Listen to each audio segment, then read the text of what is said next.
Hey, pick 'em pop, big gun Brian Petrie, giving out the locks. One is mortal, you know it won't miss. Gonna take a shot, dog lock, that's the underdog. Yeah, they in the hunt. Send them home, that's KO or submission. Yeah, somebody done. Slime ball, yeah, that's the parlay. We gon' make it known. Pick 'em pop from MMA tapes. Yeah, let's get it going.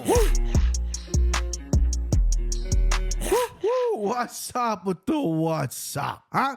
Man, I got to wake up a little bit for this one. I had one podcast juice left in my fridge all day. Could have went out and got some more, been a little busy, whatever. Doesn't matter. Stayed for the show.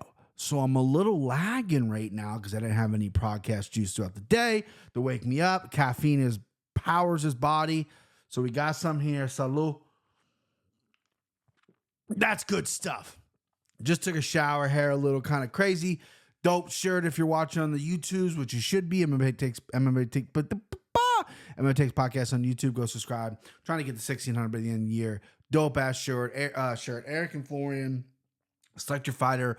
Old Street Fighter. Let me move the mic here. Old Street Fighter kind of thing. Average Joe Art did this. Available on johnanik.com. It's the only one with my face on it. My kids think it's very, very cool. But all the shirts there are dope. They feel great. They fit great. Kind of got like a weird body. I'm a little hunchy. I'm big. I got a long torso. I'm thick. So shirts kind of fit me weird. These fit gorgeous. So I believe you me, what Michael Bisping says these shirts will fit you pretty nice. But we got a fight night. And I ain't going to waste no time because I ain't got energy. I ain't got energy to bullshit around. You know what I mean? Bellator is Friday night. I'm plugged in pretty deep, and I just found out Bellator 301, which is a really good card, is tomorrow. I found that out yesterday because I saw the press conference, whatever.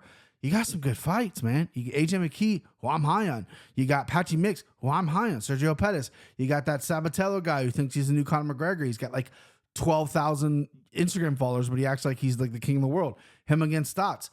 The Ukrainian kid, which I can't remember his name, was Jason Jackson. Decent little card. Bellator is really just, I mean, I know they're like pretty much done. Like PFL is going to buy him, and then they're going to operate as Bellator for a few years. And then I don't know the exact details, but there's for a guy who is always on MMA Twitter and who is in the know, it caught me by surprise. Bellator, no wonder you're a sinking ship. But this weekend, Saturday night, I have my beautiful daughter's 3-year-old birthday. What time do the fights start? Saturday is something that I should have already known because she has a birthday party on Saturday. They start at 2 p.m. because of fucking course they do. The one time I'm having something with the family, they got to start at 2? You couldn't put these on at 6 or 7? God damn. So I will be watching from my phone for most of these at my beautiful daughter's 3rd birthday party. It's Care Bear themed. You heard that right. Care Bear themed. Wife is, again, she's doing much better, and she's a busybody, so she's up and at 'em getting these things done. And yeah, so we're all excited. But I'll be watching from my phone from that. Maybe not be super active on Twitter. But, you know, hopefully, maybe, I don't know. We'll see what happens. But before we go, I think I'm distracting people on the video side. Audio side, you're probably like, wow, this guy's voice is great. No distractions here. Keep talking, Brian. Thank you. Thank you, audio side. But the video side, I think I'm distracting you because I got a really good mustache going. I mean, I had a buddy growing up who was Dominican. And his 10-year-old brother, I'm not even kidding, his 10-year-old brother had a better mustache than I have right now. I'm 37, so this is pathetic. Pathetic. All right, let's get to the fights, man. A lot of flipping and flopping. Kind of hard to find some of these lines as well. Some books have them, some books don't. I only rock DraftKings Sportsbook, excuse me. Not sponsored. People think I'm sponsored. I'm not. That's just the Anakin Florian thing, so I just kind of stick with one book. But I had to go to a couple different books to find some lines to kind of build some of these things up because things are kind of going in the dumpster. And then the one fight, I did not look up footage of the guy at all. And I don't even know how to pronounce his name. Maybe we can do it together. But first Friday night, CLD, Christian Leroy Duncan, -400 versus Dennis Tululian, who is a +285. I got these off another very, very popular website. Again, I think the line or the card has moved a lot, the paper I got. So I'm not going to go head to tails the right way. This is just kind of how we're starting right now. So Dennis Tuluyan 1-4 in the UFC. Excuse me, 1-3 in the UFC. The guy stinks, right? He knocked out Jamie Pickett in a back and forth fight. You know, he caught Jamie Pickett. And Jamie Pickett isn't like this world beater. He's pretty tough. He's pretty durable. He's not like an easy guy to knock out, but Junior Park subbed him. Gregory Rodriguez TKO'd him on the ground. He got subbed in his UFC debut. You look at his record outside the UFC, it's a lot of subs, a lot of finished losses. The guy's got one way to win. That's bang out. You know what I mean? Bang out. And, he's fighting, coming off the couch, essentially. I think he was in Vegas, so he got the CLD fight. And Christian Leroy Duncan's a guy from England, great England, sound like from London. He is very hyped. Laid a complete fucking egg against Amar Petrosian his last time out. I mean, a complete fucking egg. Didn't know what he was doing. He looked very green in that fight. His UFC debut, he won by an injury. He looked okay against Petrosian. He looked absolute dog shit. He's got a high number here, but I've seen enough tape of CLD, Christian Leroy Duncan, to know that he is talented. If he lays another egg, he'll never make it in the UFC. You have to beat Dennis Tuluyan. And not only do you have to beat Dennis Tuluyan, you have to fucking finish him. So that's what I'm playing here. This is my send him home right off the bat.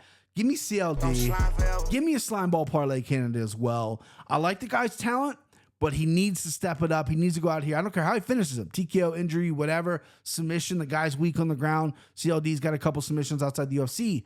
You got to get him out of there. A little close decision win ain't doing it. You're minus 400. You have a big name. London's kind of popping right now with Tommy Aspinall and Leon Edwards. The London MMA scene's blowing up, or it has been for a while. It's been bubbling. Now it's blowing up.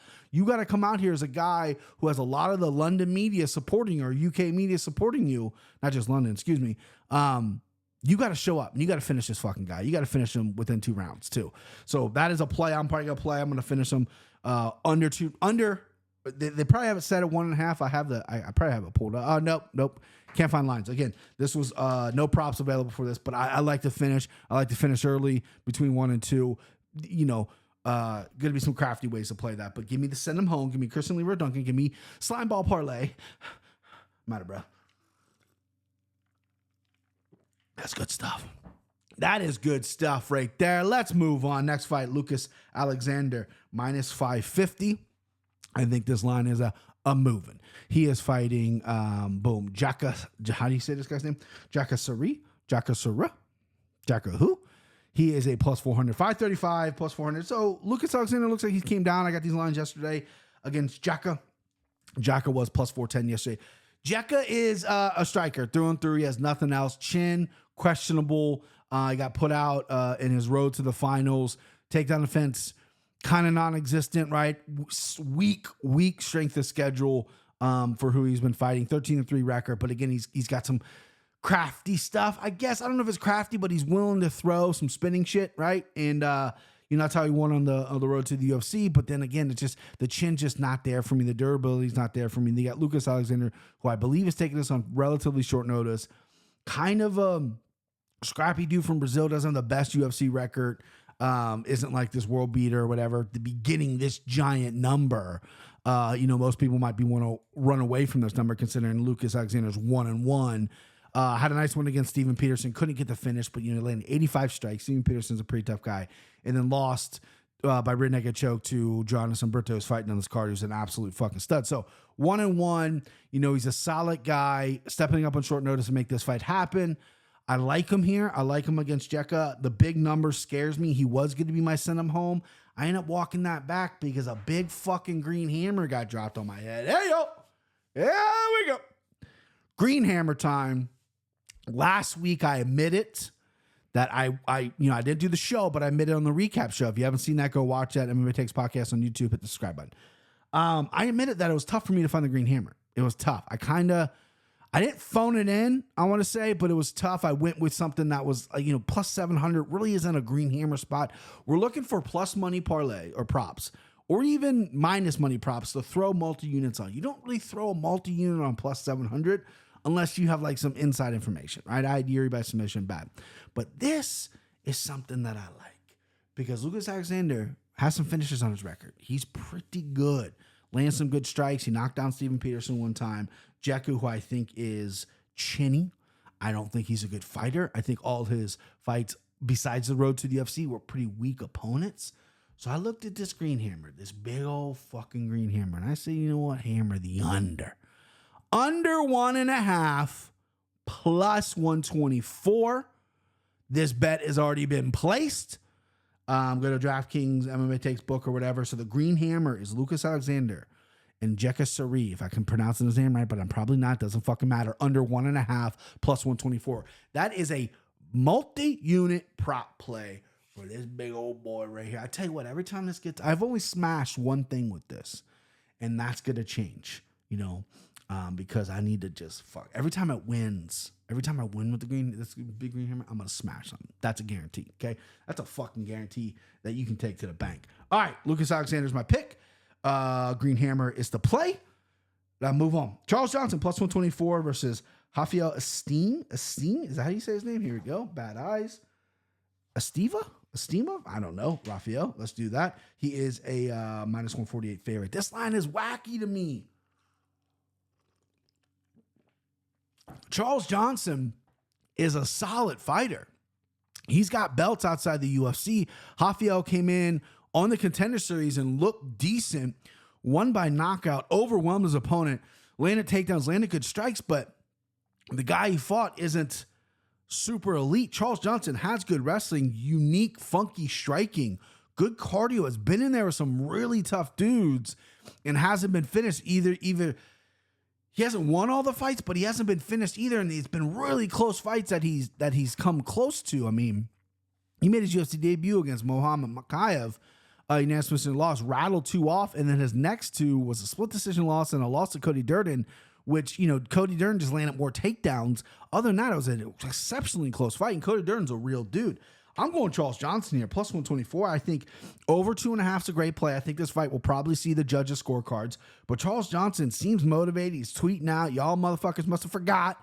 This guy was a champion elsewhere. He's in the UFC, hasn't really found his footing. He's 2-3 in the UFC, but I really think we're going to see a coming out party here. I think we're going to see Charles Johnson kind of use some of that funkiness to help him here in a slow down Rafael. Rafael's going to come out like a bat out of hell. I think Charles Johnson's durable. He's tough, hard to finish. And I think the later this fight goes, it's better for Charles Johnson. Give me the over, which I can tell you what it is right now because I believe there is a prop for this. So over 2.5 is minus 230. I'm not afraid of that number. Give me the over 2.5.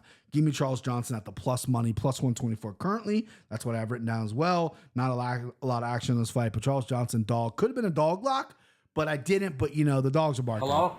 Okay, this is Dog. Okay, this is Dog. I mean, you're not going to get a more veteran, well-rounded dog than that against a guy who's making essentially his UFC debut. So, yeah, I like that spot. Next up, you got Chad I always fucking can't get this guy. Chad Anhangler, Canadian boy. Shouldn't be that hard for me to say. Chad Anhangler. Chad. We're going Chad because this is just fucking annoying. People think this is a bit. It's not. It just doesn't work. Plus 160 versus Jose Johnson, minus 192. Another funky line for me. There's a gentleman. I wish I could remember his name. I want to shout him out. He's always in the live chats or whatever. When Chad doesn't fight, and there's another fighter that fights that might not be, to a certain level, he always goes, he's as bad as Chad Anhangler or whatever. And it's like hammering Chad. And I don't think Chad's like a world beater or anything like that. But I think he's like kind of a solid guy. You got Jose Johnson, who's fought everyone, who's been everywhere. He's good off his back. He's long. He's lean. He can strike. But and then the line has moved as well. Being a minus 205, 2-1 favorite over Chad, who I think is crafty, who I think can strike, who I think can prevent it from going to the ground and make this a lot tougher a fight than people give this credit for. I think he's got enough power to scare Jose. Jose has been knocked out before. He's good off his back, but I wouldn't say he's a dominant wrestler on top. 2-1, pass on that. The still line from the Dogger Pass podcast, Dogger Pass. I don't want to rip off their bit. But, listen, you're going to lay one. I'm going to play the 170, plus 170 over Chad. I know he's not a great fighter or anything like that. And Jose could go out there and just absolutely look like a 2-1 favorite, right? I don't think he will, but he could. But I'm all over Chad here. I like Chad plus 160, plus 170, excuse me. I know lines move by plus 160 written down here. And give me the dog, back-to-back dogs. And can we make it 3 in a row? Jonathan Pierce, minus 130 versus Joanderson Britto, plus 110. So I picked this on the Anakin Flooring. The Anakin Flooring podcast is up already, if you can say on the t-shirt. Love this fight. Jonathan Pierce is a guy who John Anik cannot play favoritism. He's an absolute professional. He's the most unbiased guy there is when they call fights. You can say things about Bisping, or DC, or maybe even Cruz a little bit, Paul Felder. You can't say that about Anik. He's not biased at all. But I can tell guys who he roots for, and he roots for Jonathan Pierce. He thinks JSP is a promising guy. I don't disagree with him. I think Jonathan Pierce is a great fighter. The ugly Joe Lozon loss is way in his rearview mirror now. He's rattled off so many wins. Cardio is a weapon for this guy. Ground and pound wrestling. His scrambles are great. He doesn't really lose position ever, but he's going against an absolute fucking killer, muscle-bound freak in Joanderson Britto, who can clip you with just short shots and put you out.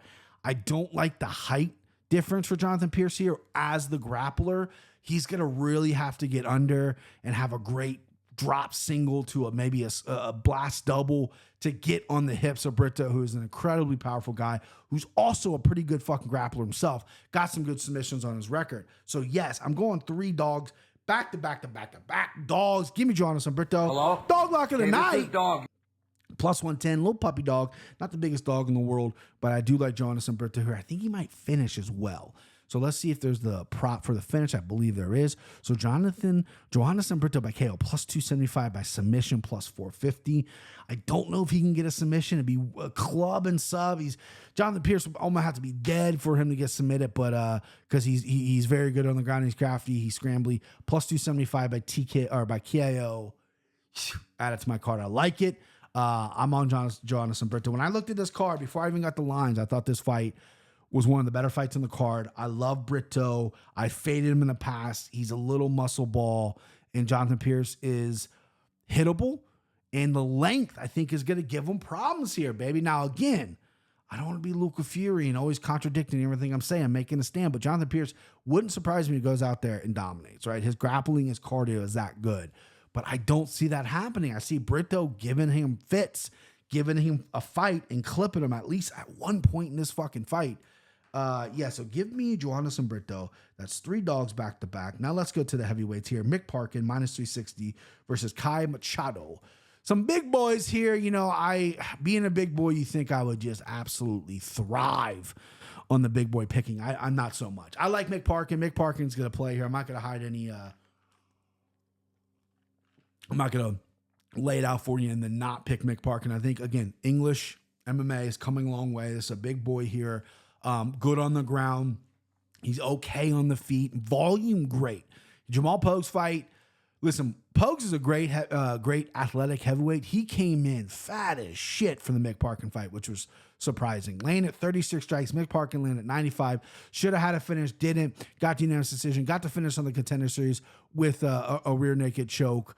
And again, he's crafty. He's good on the ground. He's kind of good everywhere. Don't let the body fool you. There's a little bit of cardio in there. There's some cardio in this guy. He knows how to move. He knows how to work. 6'4", 79-inch reach. We got a big kid here. And we got Kai Machado, who I know coming on the Contender Series, I haven't watched a ton of footage of him, and I should have. And maybe that's why, I'm a little sheepish on putting Mick in anything.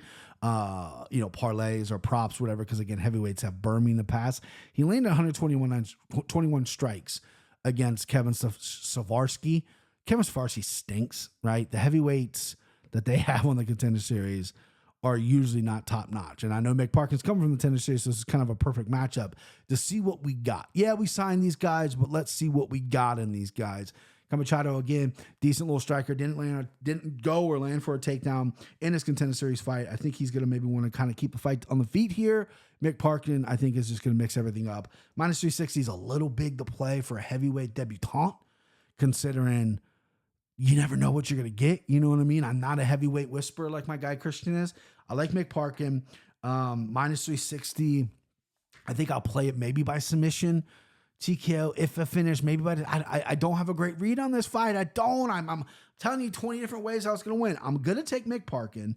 I probably won't play at money line because minus 360 scares me. I probably won't be able to find a prop I like either. So this might be a pass for me, but I like Mick Parkin in this fight. All right, next up, Lucy Podova plus 160 versus Alan Perez minus 192. This line again is kind of weird to me because I think both females they just really haven't shown much. Lucy Podova's been in the UFC since 2017. She has fought fucking everybody. And then Alan Perez, Alan Perez, Alan Perez. Yeah, I think it's probably Alan Perez. There you go. You finally said the name right, Brian. 1-1 in the UFC. Beat Ashley Evans Smith. Big fucking whoop. Ashley Evans Smith has been around for a long, long time. Getting a win. You got submitted by Stephanie Egger in your debut. And she likes to twerk or whatever when she wins, shakes that ass, all that stuff. That's cool. That's, we're into it. Show a little personality. The interpreter fucking checked her out last time. We all saw it. We've all seen the mean guy. You're checking her out. But I'm going to go experience here. This is it's not quite a bowl of spaghetti fight, and this definitely isn't an I know chicks fight because I don't have a strong read on this fight. But I like Lucy Podova here. Plus 160 for just the fact that she's kind of the vet. And I think she knows how to win fights. I know her UFC record is not good. You can probably say she doesn't know how to win fights. She's got 3 wins in the UFC with 1, 2, 3, 4, 5, 6 losses, 3 and 6. People are wondering why she's still around. A lot of those are split decisions. A lot of those are close. I mean, she took Irina Donna to a split decision. She took Liz Carmouche to a decision, outstruck Liz, just got taken down.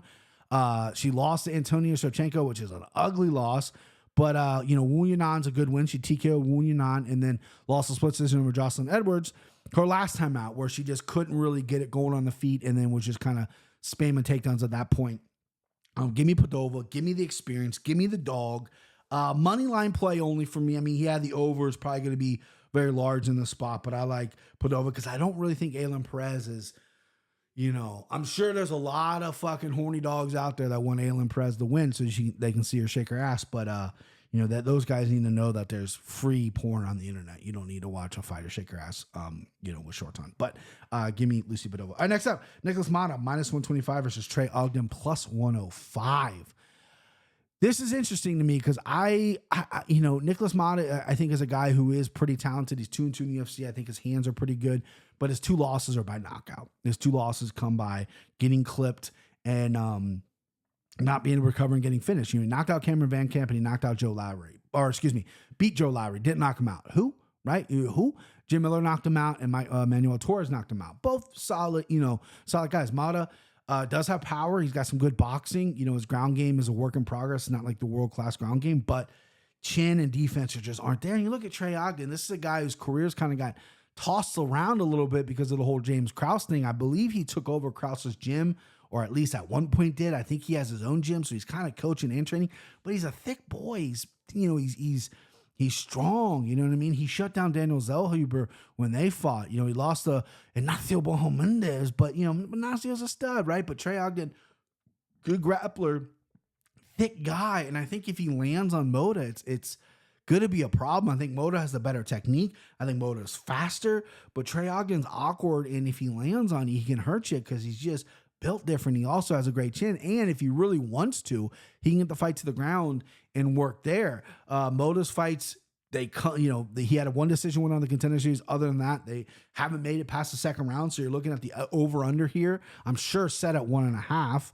Where are we at here? Yeah, 1 or over 2.5. I'll give me the under on this as well. Under 2.5 is plus 105. Add that to my card as well. I'm gonna go ahead and write that down so I don't lose that. Under 2.5. I figure they set this at 1.5. I know Ogden isn't the biggest finisher in the world, but I'm telling you, if he lands on Mota or takes a fight to the ground, he can finish this fight. Under 2.5 at plus money.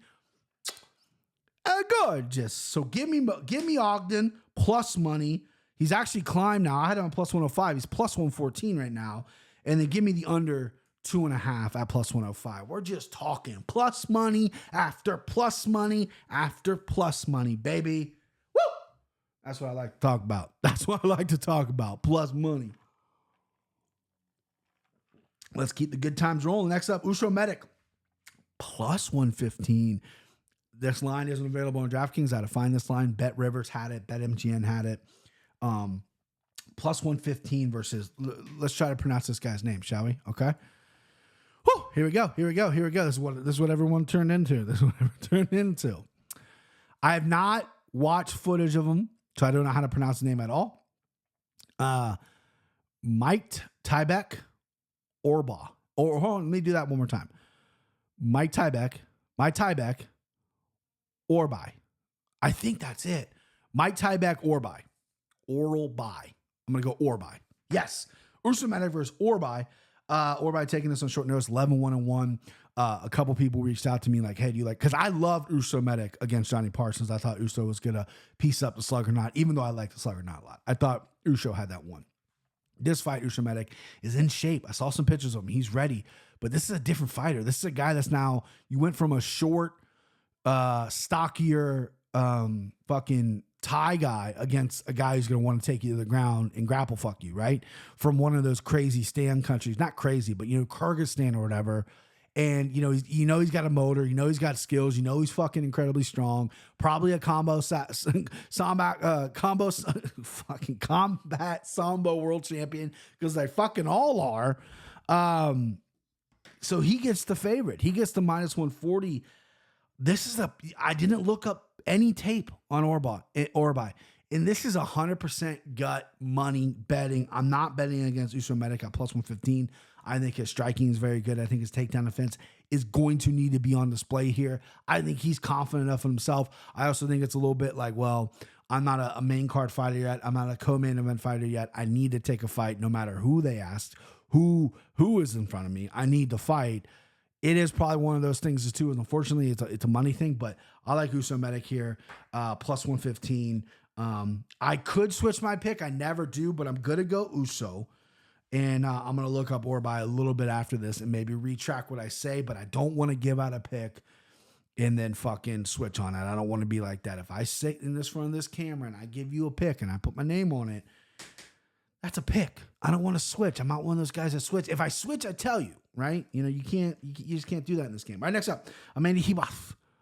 Amanda Ribas plus, minus 238 versus Luana Panero plus 195. Another kind of odd line.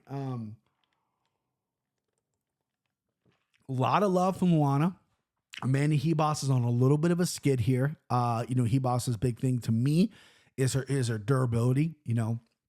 Macy Barber got her, and Manny Diaz got her. She got knocked out before the UFC as well. So durability is a little bit of an issue for me with Ribas. And Luana Panero, she can strike, she can throw.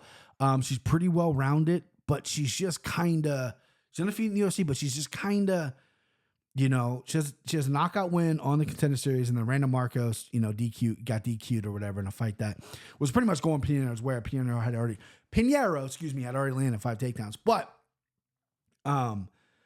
she just doesn't put enough volume out there. She lands a takedown. She's very control based. She won her last fight by split decision against Michelle Waterson-Gomez, which I thought she lost. I'm going to go Ribas here. I like Amanda Ribas in this spot, probably by decision. The over is always a good play here. As long as Amanda doesn't get just held down, which is a very possibility. She could just get held down. But I think Amanda is realizing people can take her down. She is good off her back. She has some arm bars. She has some submissions off her back. I like Amanda Ribas here over Luana Panero. They used to live together or something. There's some history between these fighters. So I think when they both accept it, I don't care who you are. I don't care what confidence level you are. If you live together and you've trained together and you both accepted a fight, that means one of you knows how that training session went. And one of you goes, I've gotten better, or I'm going to dominate her. You know what I mean? That's what's happening right now. I like Ribas in this spot here. I like her by decision. The over 2.5, it's probably going to be juiced to the fucking gills. Not too bad. -2, over 2.5 is minus 200. I could play that, flirt with that a little bit. Yeah, that could be a nice little, if you want to add another parlay of the week or something on there, that'd be nice right there. Yeah. Give me the over as well. Over 2.5. I like that. I like that a lot. All right, next up. With my sheet here, we got Peyton Talbot, minus 800, I think he is. I had him at 600, minus 800 versus Nick Aguirre, plus 550. Peyton Talbot is a fucking certified weirdo. John Anik when we prep for the Anakin Florian show, he always sends us like these bios. And like, there's like someone on the UFC does like an interview, like, what's your favorite this? What's your this? You know, whatever. You've seen him on Twitter. It's a little different than what the guy does on Twitter, but it's like a little more in depth. Kind of gets you know the fighters or whatever. And Peyton Talbot is a psycho. This guy is weird, right? I mentioned on the Anakin Florian show, this is a dude that's like, who's your favorite fighter? Me. You know, he's coming against Nick O'Grady, who got out wrestled, outmanned, out everything against Dan Argetta in his debut. And he comes from Chicago. Tough dude, 7-1, a little young to be in the UFC, but you know, I don't know about him in the spot. People are gonna probably play him because the number's so big, and Peyton Talbot is a striker, isn't a grappler. People think he's gonna get out wrestled. Reyes Cortez Jr., Tracy Cortez's brother, who he fought on the Contender Series, is a much better wrestler than Nick O'Grady. He's tougher, he's more durable. I think he's more rounded, more athletic. He's a tougher fighter than O'Grady. And Peyton Talbot only got taken down once, stuffed all the other takedowns, and landed 145 strikes. Probably should have put the guy out, but Reyes Cortez is tough. He's tough. He's a stud. He's got a good chin on him. He's got a good motor. That was second time trying out for the Contender Series. He wanted it bad. Peyton Talbot switches his stances pretty nice, striking pretty good. Very young in his MMA career. He's going to get better here. Again, complete fucking nutball. He believes in himself. Minus 800 is something that I can't find myself getting to. I might play him by finish. Let's just even see what that is. By finish, by KO. I don't think he'll submit it, weary, but Peyton Talbot by KO plus 100. There's your play. That's how you play it. You play it by knockout. Probably will more likely be a decision win because I don't know if Aguirre proves to be pretty tough, and I don't know if Talbot has that finishing ability yet, but he does have some good weapons. Give me Talbot minus 800. It's crazy. No, thank you, but give me Talbot. Next up, Jordan Levitt, plus 170 versus Chase Hooper, minus 205. This fucking fight, man, has got my brain in a pretzel. If you haven't seen the Anakin Florian yet, I made a big deal about picking Chase Hooper because I've never picked Chase Hooper before. You know, 19 years old and been in the UFC. He's been in the UFC for 5 or 6 years now, probably 5 years now. I think he's 24 years old. He's starting to come in his own a little bit. Still needs to work on his strength. He was a kind of a pretty big dude for 145, but he's lean. Maybe needs to put a little more muscle on. I think right now he's just probably trying to concentrate on his skills as opposed to his body. Still growing into it. Still a very young fighter. And I like Chase Hooper. You know, when he gets to the ground, he's so long that even off his back, he hits switches and he switches positions and he scrambles really well. And Jordan Levitt is also good on the ground as well. You know, he gave Patty a little bit of a problem in the beginning, but then he just completely faded and Patty took over. And Patty, as much as you want a dog on him, is pretty good on the ground. That's his bread and butter is when he gets to the ground. But, you know, I like Chase Hooper in my initial read. And as I sat back and thought about it, I said, you know what? I don't know how much this is going to hit the ground. Chase Hooper's last time out landed 145 strikes. Looked good, looked active. Not a lot of power there, but all straight punches. He kicks. He has volume for days. And his cardio's elite. You know, and he's tough. He's a tough kid. The Steve Garcia fight is a tough fight to watch, but he's a tough kid. And you got Jordan Levitt, who's very precise and measured with what he throws. His striking is not very good, but he is strong and good in the clinch. Knees, body locks in the clinch. He's very good. I can see him controlling the clinch. If it goes to the ground, I can see him being safe. It's going to be kind of a sloppy fight. I think it's going to go to decision. I'm liking the over here. The over 2.5 is minus 145. I think that's a great number. You know, I think Levitt could also maybe sneak in like a knockout, like a knee up the middle or something like that. I'm on Levitt here, plus 170 as well. Give me another dog. I'm going to play Levitt and I'm going to play the over, not in a parlay, both separate bets because I want to, you know, I don't want to fucking waste all my ammo on that. But give me Jordan Levitt. I switched to Jordan Levitt.